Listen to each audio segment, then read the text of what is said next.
Deku, can I ask you some questions? Sure, whatever. Okay. How do you feel about Bakugo?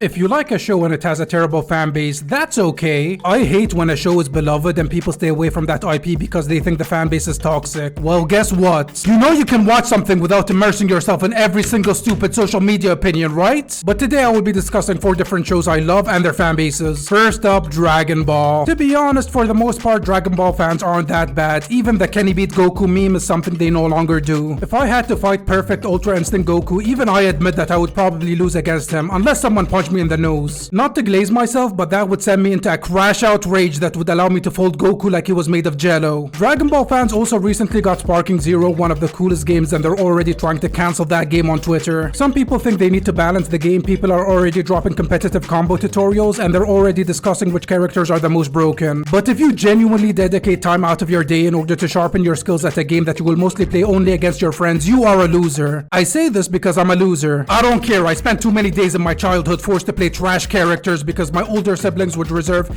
every single good character. So while they were allowed to play characters like Gogeta, Goku, and Frieza, I was stuck with the Cyberman. The Cyberman's entire moveset was complete ass. You would literally punch people in the balls full force, but somehow they'd take absolutely no damage. Your blast move is called Full Power Energy Wave, which is the default move they give trash characters. And your ultimate move forces you to hug the enemy and explode. This move does more damage to your character than it does against your enemy. Dragon Ball fans are also weird because they aggressively defend Dragon Ball's plot like it's a genuine masterpiece. The show was literally about fighting a strong enemy, losing, powering up, and then winning. Rinse and repeat. It has less plot than Baki, which is a genuinely impressive feat. But the only people who defend their trash plot lines more than Dragon Ball fans are Naruto fans. Hey Naruto fans, I have some controversial stuff to say to y'all. Committing genocide is bad, even if a cool character does it. Psychologically torturing your younger brother is bad, even if you finger his face instead of apologizing to him. Also, if you use Deidara in any of the Ninja Storm games and you spammed his shuriken throw, you are no longer allowed to have children. I'm sorry, but that's the law. In my opinion, the worst part of Naruto is the fact that in every single interview, the author is like, yeah, I had no freaking idea what plot points I would do, and 95% of all the good ideas in the manga are because of the editors. But then Naruto fans would look at a tree or some shit and say, wow, in Japanese culture, if trees are facing the same direction, then it's a reference to the Green Man. The Green Man is an alien which provides its blessing to humans every 200 years. So in a way, Kaguya was foreshadowed. Kaguya is a shit excuse to extend the show so that the author can continuously squeeze money out of an IP that people love. I know this because the author literally stated this, but every single time I show a Naruto fan this quote, they say, I don't know, I don't trust this Kishimoto guy, do you have another source? I hate you so much. Also, even though they didn't have as big a shipping scene as My Hero Academia, it was still present. Some people wanted Naruto to end up with Sakura, some people wanted Hinata, but I wanted him to end up with Sasuke. Come on man, you don't think of a jutsu that turns a bunch of dudes on like the sexy jutsu without being a little zesty. He also spent a weirdly long time accidentally kissing Sasuke. Sasuke's also not going to dodge the zesty allegations. Dude straight up walked into Didichimaru's lab and told him, you can do anything to me if you give me power. He didn't even get any power from him. When's the last time you saw Sasuke using the curse mark? I'm surprised they let Didichimaru have a redemption arc. That was genuinely the most outrageous thing the Hidden Leaf village did. Maybe that's why Sasuke is allergic to spending time in that trash ass village. Now it's time to discuss One Piece. The show has over 1,000 episodes, so if you think that most of the audience is grown adults with a functional and developed brain, you'd be wrong. Every single time a new shonen ends, One Piece fans are legally obligated to recruit that fan base. And since new shonens typically have younger fans, this causes them to analyze One Piece with a more progressive mindset. All of a sudden, there were discussions about how it's problematic that minority hunter Zoro keeps executing black people. It's problematic that Sanji hated gay people so much that he learned how to fly in order to not breathe the same air as them. It's problematic that a 12-year-old girl has so much fat in her chest that she's making these mountains insecure. You know what? They might actually be right. This is outrageous. Zip up your pants, dog. What are you doing? Another issue with One Piece fans is the fact they love foreshadowing. They could see their own parents arguing and they'd start smirking and talking about, oh my goodness, isn't this foreshadowing a divorce? I have one more thing to say to One Piece fans before moving on to the next section. I don't foreshadow you getting any bitches. Okay, now the fanbase we have all been waiting for, My Hero Academia. They are the youngest, so I'm willing to give them the most slack, but some of the time they can be outrageous. There was a Twitter meltdown when Mina was shown to be white. Some fans actually said that she had to be black because she was athletic, listened to hip hop, and she she's also the second stupidest student in 1A. What? Y'all wanted representation so bad that you straight up became racist. I guess the thing that bothers me the most isn't the fact that people have headcanons, because you're entitled to your own opinions. But the moment you think your own opinion is more important than the source material, that's when we're going to have serious issues. Also, even though One Piece, Naruto, and Dragon Ball have toxic fan bases, they all respect the person who created their shows. My Hero fans do not. Horikoshi has to be the most threatened manga author of all time. I also don't like the fact My Hero fans are resistant to character development. Like, a character I like a lot from the show is Bakugo, and he's an example of what happens when you give a child access to extreme power and resources. So watching his character slowly let go of his overwhelming ego in order to become a hero was really cool. But he used to be a bully, so you shouldn't like him. Then the same people will forgive a guy for eradicating 40,000 humans because in his backstory he stepped on a Lego or something. You cannot be serious. Then there's the part of the My Hero fanbase people hate the most, the shippers. I